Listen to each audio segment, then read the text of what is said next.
Hey there, and welcome back to another episode of the Profitable Mindset Podcast. Welcome to the Profitable Mindset, a show dedicated to teaching you the skills you need to build a profitable product-based business that makes you feel free and fully in control. Here is your host, Charlotte Smith. Hey there, welcome to episode number 38 of the Profitable Mindset Podcast.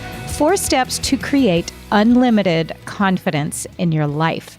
And this is part 2 of this new series I'm running for several weeks, all about setting up, starting, building, maintaining, growing a profitable business and successful life. Because here's what I know, the two must go hand in hand.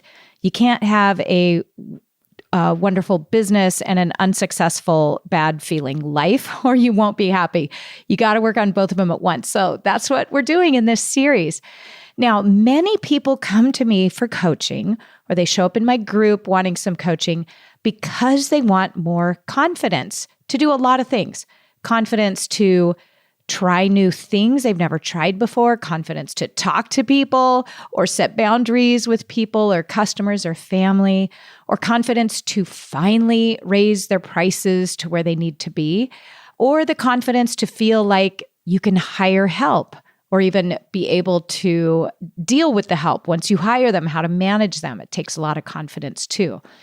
And what I want to tell you is you also need the confidence not to quit, like you heard about in episode 37. Everything in your brain is screaming at you to quit when things get hard. And most of us, that is our natural tendency, is to give up when things get hard because we give into that part of our brain. What happens then is you've created this habit of giving up and never completing those huge goals you set out to attain. And quitting will not get you to a happier life or a more fulfilling life any faster, if ever at all. But people get so tired of feeling bad because of all the failures they go through when they try to make changes in their life and business. So when things get hard, they think, I don't want to fail. This feels terrible. So I'm going to quit ahead of time. I'm going to quit before I become even more of a failure. What I want to teach you today is a skill, a set of steps that will teach you to do the exact opposite of giving up and of failing ahead of time. And I want you to learn to fail by compensating for it before you even start by teaching you this 4-step process. I want you to anticipate what failure may or may not be, or may not look like. So then when it happens, you have a plan for it. You're like, oh yeah, of course this is happening. Of course I feel all this doubt. Of course I feel humiliated, but I have a plan for it, okay? Because that's what I'm going to give you today. Then you will be fully prepared for failure, and you will have confidence at the ready to call on at any point. Now, the bigger your dreams and goals in life, the bigger failure plan you will have to have, because the louder your brain will be telling you to quit. Remember, that's its job. Now, imagine that we did not have this built-in mechanism, this built-in fear to give up. We didn't have this built-in freak out button on our brains when things get hard. If we did not have this built into our brains, then everyone in the world would just have this vision or some big dream. They'd think it up and then they'd execute it. They wouldn't give up until they achieved the dream. Just imagine how different the world would be if it was that easy. The world is the way it is because we have this brain that goes on defense and causes us to quit whenever it perceives that there's any kind of failure. Now, what that means is the way you can stand out, the way you get to be exceptional, is you can be the person who knows their brain is going to seize up, knows it's going to freak out when things get hard, and you'll get to that place where it starts to freak out, but you keep on going because you have that no matter what reason that we talked about in part 1 of this series in episode 37. You have your big why. All right, now I want to teach you about the 4 C's. And this comes from one of my mentors, someone I started reading his books 20 years ago, or even more than that, Dan Sullivan. He talks about the 4 C's: commitment, courage, capability, and confidence. They go in that order. When you start something new, you aren't confident. And the reason that is we often naturally look to our past to understand what we are capable of. And since there's no evidence because we're doing something new, that's the first chance our brain has to freak out and say, you're not going to be able to do it. You don't know how. So many people will come to me saying they just want more confidence to be able to do that. But that's not where you start. You don't start with confidence. You end with confidence. But what you have to start with, step 1 in the 4 C's, is commitment. Okay, and like I talked about in the last episode, as soon as that happens, as soon as you have that brain seize up and freak out because you're doing the hard thing, your brain will be full of doubt and fear and rejection. And it'll tell you these are too big of obstacles. You better quit. It's telling you to run away. And there's nothing wrong with your brain for doing this. Remember, that's what it's wired to do. But when you answer that big seize up and that freak out in your brain with courage, it's the second C, courage, you'll be able to overcome the terrible emotions that always come up when you start a business, such as you're going to have a thoughts like, I'm going to run out of money when you look at your bank account, or no one will pay my prices if I increase them, or people around here don't value what I have to offer. If you think that, then you'll only see these as obstacles if you haven't learned to manage your brain. But when you learn to manage your brain, you can then answer these obstacles with courage. Okay? So you're going to have the thought, the fear, I'm going to run out of money, and you can stand up, feel courageous, and go through it anyway. What I want to mention to you, this is what Dan Sullivan teaches, is that courage doesn't actually feel good. Did you even know that? I didn't. I used to think courage is such a good trait. It means you're a big, strong lion, right? Really strong. If you feel courageous, you feel strong, and that must be a good feeling, right? But what I want to share with you, what I learned is courage is only present when there is fear. So courage actually feels really scary because you have to call upon courage when you are in great fear. And in our businesses, we spend so much time needing courage that we've got to be strong. We have to overcome all these failures. We need this courage because we have constant fear, especially when we're just starting out. Therefore, you can see why it's so easy to quit on something, because then it feels like a relief. Because when you're faced with needing to have courage in the face of fear, it's easier to quit and give up. It's relieving. Okay? But what I want you to know is if you stand up to it, you will feel more empowered than ever before if you don't give up. But everything within you, everything inside of you is going to say, stop, quit. This is so scary. Courage doesn't feel good. Now, if you don't quit on yourself and you anticipate all these obstacles you're going to face, and then you use courage to fuel your actions, then what you develop is your capability, the third C. This is when your business starts to become a little easier. You'll enjoy relying on capability. It feels so good to think and feel capable. And that means you're skilled. You've developed a skill. Like, I can do this. I got this. Because now you're proving to yourself that you can do something. Now that you have capability, you've got the evidence. Then when you have evidence, you can do something. Like if you produced a product last year and now you're producing it this year, you already have the evidence you can do it. So you don't have to rely on courage to produce it the second year, but you probably needed courage to do it the first time. Or you may need a lot of courage to raise your prices the first time, and then you develop the capability and it's easy the second time, or at least easier because you have evidence for it. Okay, so once you develop capability, you develop a skill, you don't need as much courage. And remember, that's a good thing because courage actually takes a lot of energy. It's a kind of a scary thing.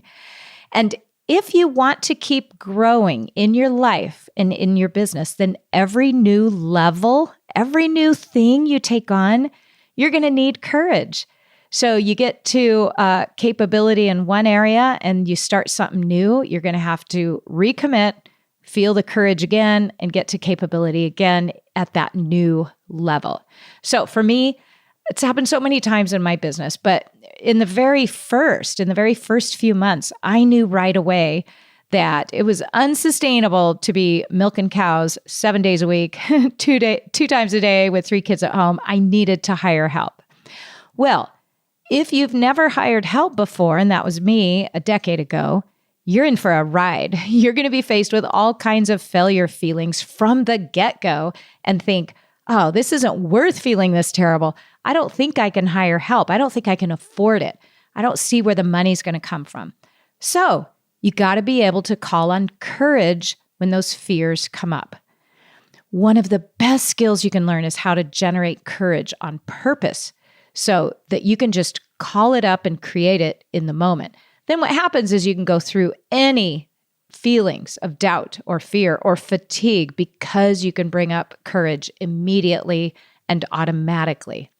And here's what it looks like with hiring employees. I think, well, that sucked. I hired someone and now she is 10 minutes late consistently every single day. So here I am paying her for an extra hour of work each week, and she thinks nothing of writing it down that she came on time on her timesheet. And then you'll want to give up like I did because it's like, wait, I hired her. Isn't she just supposed to take care of that? So now I had to have the difficult conversation with her, which meant I had to call up courage again to keep going. And then I hired my second employee and my third employee. And trust me, you just get new problems with each employee that you need to be able to call up courage to deal with. Then what happens is you develop the capability. After you've used courage to get through that, I now had the skill, the capability to hire and manage people. I had evidence, I had proof I could do it. And then maybe I need to raise my prices because I need to charge more money to pay for the help. Well, then the freak out is cued again. My brain is freaking out. Are the customers going to leave because I have to raise my price? Got to be able to call up courage again. So see how you need courage at every single level to get to the next level. And that's what I mean about growing a business, creating a life on purpose, and growing personally and professionally is not easy. It's difficult because every time you grow, you're going to have to call up more courage. And again, you got to be able to quickly generate it, whether it's to do your marketing, place a Facebook ad, or reach out to new people in person.